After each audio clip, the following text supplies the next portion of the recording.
వాల్మీకి ఆవాసం సేవా భారతి ద్వారా అందిస్తున్న ఉచిత శిక్షణను ఉపయోగించుకుని ఉపాధి అవకాశాలు మెరుగుపరుచుకోవాలని జగిత్యాల ఆర్డీఓ మధుసూదన్ గౌడ్ అన్నారు. వాల్మీకి ఆవాసం ఆధ్వర్యంలో నిర్వహిస్తున్న ఉచిత కుటు శిక్షణ కేంద్రము, కంప్యూటర్ శిక్షణ కేంద్రంలో శిక్షణ పూర్తి చేసుకున్న శిక్షణార్థులకు సోమవారం వాల్మీకి ఆవాసంలో నిర్వహించిన కార్యక్రమంలో సర్టిఫికెట్లను అందజేశారు. ఈ సందర్భంగా ఆర్డీఓ మధుసూదన్ గౌడ్ మాట్లాడుతూ సేవా భారతి ద్వారా నిర్వహిస్తున్న ఉచిత శిక్షణ నిరుద్యోగులకు ఎంతో ఉపయోగపడుతుందని ఆయన పేర్కొన్నారు. గత 33 సంవత్సరాలుగా నిరుపేద విద్యార్థులకు ఉచిత విద్యను అందించడమే కాకుండా యువతకు ఉపాధి అవకాశాలను మెరుగుపరిచేందుకు కంప్యూటర్, కుట్టు మిషన్, అగ్నివీర్ తదితర కోర్సుల్లో ఉచిత శిక్షణను అందించడం అభినందనీయమని అన్నారు. కార్యక్రమంలో పాల్గొన్న ఆర్ఎస్ఎస్ ప్రాంత సేవ ప్రముఖ్ శివశంకర్ మాట్లాడుతూ సేవా భారతి దేశవ్యాప్తంగా సుమారు 2 లక్షల సేవా కార్యక్రమాలు నిర్వహిస్తుందని గుర్తు చేశారు. ఈ కార్యక్రమంలో రామకృష్ణ విద్యా సంస్థల చైర్మన్ యాధా రామకృష్ణ, వాల్మీకి ఆవాస అధ్యక్షులు జడిగ పురుషోత్తం, సేవా భారతి జిల్లా అధ్యక్షులు సుబ్రహ్మణ్యం, రాజ్ మనోహర్ రెడ్డి, ఆవాస కమిటీ సభ్యులు సంపూర్ణాచారి, మధుకర్, మల్లేశం, శ్రీనివాస్, కైలాసం, అశోక్రావు, డాక్టర్ ధనంజయ, బొమ్మర సత్యనారాయణ, మల్లేశం, చంద్రశేఖర్, కవిత, స్వప్న, స్రవంతి తదితరులు పాల్గొన్నారు.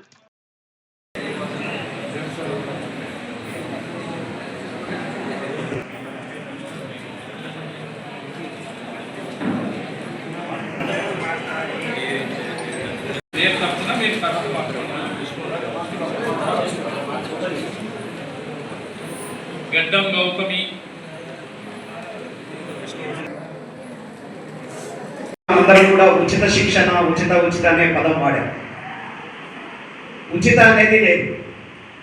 ఉచిత కాకుండా సేవా భారతి కార్యకర్తలు అందరూ ఏమనుకుంటారంటే ఇది మన ధర్మం, మనకు వచ్చిన విద్య ఏదైతున్నదో, మనకు వచ్చిన సహాయం ఏదైతుందో, మనకు తోచిన సహాయం ఏదైతుందో ఇతరులకు చేయడం అనేది మన ధర్మం అని. ఇతరులకు ఇవ్వడం ఉచితం కాదు, అది మన ధర్మం అని భావిస్తారు. ఈరోజు ఇక్కడ ఆవాసం నిర్వహిస్తున్నారంటే అనాథ పిల్లలని మనం పదం వాడము. ఎందుకు వాడము? అనాథ పిల్లలు అనే పదం ఎందుకు వాడమంటే మనందరం ఉండగా వాళ్ళు ఎందుకు అనాథలు అవుతారు? మనం ఉన్న తర్వాత వాళ్ళు అనాథలు ఎట్లయితారు? కారు, మనమే తల్లిదండ్రులము, మనమే అందరము వాళ్ళకు. కాబట్టి మనం ఉన్నాక వాళ్ళ అనాథలు కారు అనే ఉద్దేశంతో మన తెలంగాణ రాష్ట్రంలో 18 ఆవాసాలు ఇలాంటివి నడుస్తున్నాయి.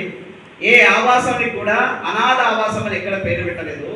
పేరు ఇప్పుడు చూడండి, ఇక్కడ వాల్మీకి ఆవాసం అని, ఇంకొక చోట సాందీపని ఆవాసం అని, అట్లా పేరు మాత్రమే పెట్టారు కానీ అనాథ అనే పేరు ఎక్కడ వాడలేదు. ఎందుకు వాడలేదు అంటే మనం అందరం ఉండగా వాళ్ళ అనాథలు కారు అనే భావన.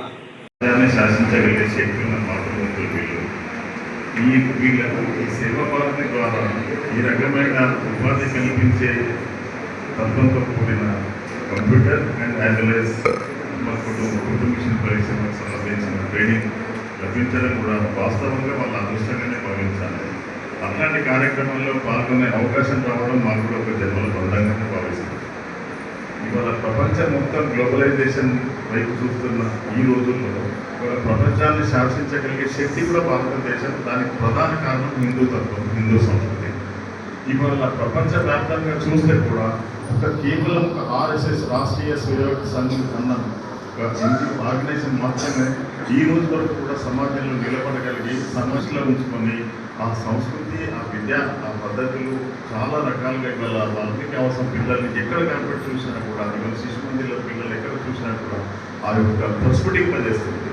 అందులో భాగంగానే ఈ రోజు ఇప్పటి వరకు కూడా ఈ కంప్యూటర్ శిక్షణ కేంద్రంలో నేర్చుకున్న పిల్లలు ఇప్పుడే మేడం గారు చెప్తుంటే ఒక అమ్మాయికి ఉద్యోగం కూడా వచ్చిందంటే ఆ అమ్మాయి ఎంతమందికో మార్గదర్శకురాలుగా ఉంది. అట్లనే ఆ అమ్మాయికి నేర్పిన స్టూడెంట్స్ ఇక్కడ ఉన్న స్టూడెంట్స్ కూడా ఒక మంచి ఇన్స్పిరేటివ్ ఎంకరేజ్మెంట్. వాల్మీకి ఆవాసం సేవా భారతి ఇప్పటిదాకా మన భక్త గారు చెప్పినట్టు 18 దేశాలలో నిర్వహించిన ఒక గొప్ప కార్యక్రమము. ఇందులో అంటే ఓన్లీ సేవ అంటే అందరికీ సహాయపడడమే కాకుండా వాళ్ళకు కంప్యూటర్ శిక్షణ మరియు కుట్టు మిషన్ శిక్షణ ఇచ్చి వాళ్ళను వాళ్ళ కాళ్ళ మీద వాళ్ళని నిలబడేటట్టు చేసి తద్వారా వారి నుంచి మళ్ళీ సేవ చేయించాలని ఒక గొప్ప కార్యక్రమం నిర్వహించడం జరిగింది. ఈ కుట్టు మిషన్లు ఇదే కాకుండా ఇప్పటిదాకా మన సంఘ బాధ్యులు చెప్పినట్టు ఏసీ మెకానిక్ కానీ, ఎలక్ట్రిసిటీ కానీ ఏవైతే అంటే 3 నుంచి 4 నెలల కార్యక్రమంలో ఆ శిక్షణ పొందితే మనకు వెంటనే మనము దాన్ని ప్లేస్మెంట్ అయ్యే అవకాశం ఉంటుంది. అంటే చాలామందికి ఎక్కడైతే చదువుకుంటే మనం ఎక్కడో బీటెక్ చేసి హైయెస్ట్ లెవెల్లో చదువుకొని హైదరాబాద్లో ఉద్యోగాలు చేయాలనే ఉద్దేశం కాకుండా ప్రతి స్థాయిలో ఇప్పుడు ఇప్పుడు మన సొసైటీలో ఎక్కడైతే గ్యాప్స్ ఉన్నాయో వాటినన్నింటినీ ఐడెంటిఫై చేసి వాటిని 3 నుంచి 4 నెలల శిక్షణ కార్యక్రమాలుగా చేసి వాటినందరినీ శిక్షణ వీళ్ళు ఇవ్వడం జరుగుతుంది. అంతేకాకుండా వీరు తల్లిదండ్రులు లేని పిల్లలకి వాళ్ళకి ఆవాసం కల్పించి వాళ్ళకి చదువు చెప్పడం అనేది ఒక గొప్ప కార్యక్రమము. వాళ్ళ ఆ కాన్సెప్ట్లోనే ఉంది, మనం వాళ్ళని అనాథ పిల్లలు అనకూడదు అనే ఒక గొప్ప మనసు ఉన్నది. అందులోనే వాళ్ళ సేవను వాళ్ళ దాన్ని జోడించి వాళ్ళు ఆ తల్లిదండ్రులు లేని పిల్లలకు కార్యక్రమాలు నిర్వహించడము, మరి ఎవరైతే యువకులకు ఈ శిక్షణ ఇప్పించి వారు సెటిల్ అయ్యేటట్టు చేయడము, అంతేకాకుండా దీని ద్వారా సమాజంలో ఎలాంటి అసూయాలకు పోకుండా అందరూ కలిసిమెలిసి ఉండాలనే ఒక భావనను తీసుకురావడం అనేది ఒక గొప్ప ఉద్దేశము. మీ అందరికీ తెలుసు, అంటే మన అందరం పొరుగు వారితో కలిసి ఉండాలనే ఒక కాన్సెప్టే చాలా మంచి కాన్సెప్ట్. దీని మీద రీసెర్చ్ కూడా జరిగిన సందర్భాలు ఉన్నాయి. మీరు ఒక రూమ్లో కూర్చొని నాకు వ్యతిరేకంగా నాకు పడని వ్యక్తుల ఒక లిస్టు రాసుకొని ఈ 10 మందిని నేను ఈ రోజు నుంచి క్షమించానని మీరు అనుకుంటే నెక్స్ట్ డే నుంచి మీ శరీరంలో మీకున్న ఇబ్బందులు అంటే జబ్బులు జరిగిన సందర్భాలు కూడా ఉన్నాయి. అంటే ఒక యూనివర్సల్ కాన్షియస్నెస్ అనేది అందరితో కలిసి ఉండడం అనేది, అందరితో మంచిగా ఉండడం అనేది మన సమాజానికి అవసరము.